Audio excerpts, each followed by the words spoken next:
November 1 കേരളപ്പിറവി. മലയാളം എൻ്റെ ഭാഷയാണ്.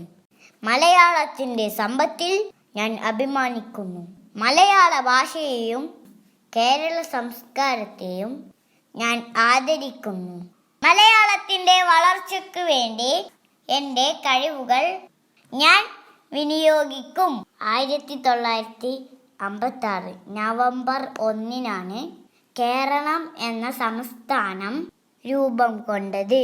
ദൈവത്തിൻ്റെ സ്വന്തം നാട് എന്നാണ് കേരളത്തെ വിശേഷിപ്പിക്കുന്നത്.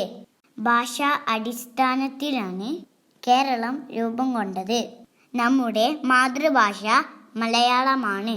ഒരു മലയാളിയായി ജനിച്ചതിൽ ഞാൻ അഭിമാനം കൊള്ളുന്നു. 14 ജില്ലകളാണ് കേരളത്തിലുള്ളത്.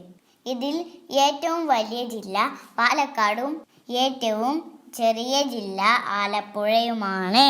കേരളത്തിൻ്റെ തലസ്ഥാനം തിരുവനന്തപുരമാണ്.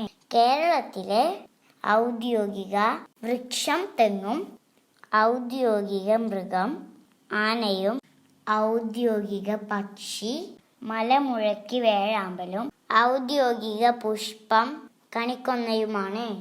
44 നദികളാണ് കേരളത്തിൽ ഉള്ളത്.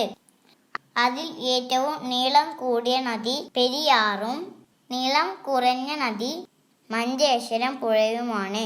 മറ്റ് സംസ്ഥാനങ്ങളുമായി താരതമ്യം ചെയ്യുമ്പോൾ വിദ്യാഭ്യാസത്തിലും ആരോഗ്യത്തിലും കേരളം മുന്നിലാണ്.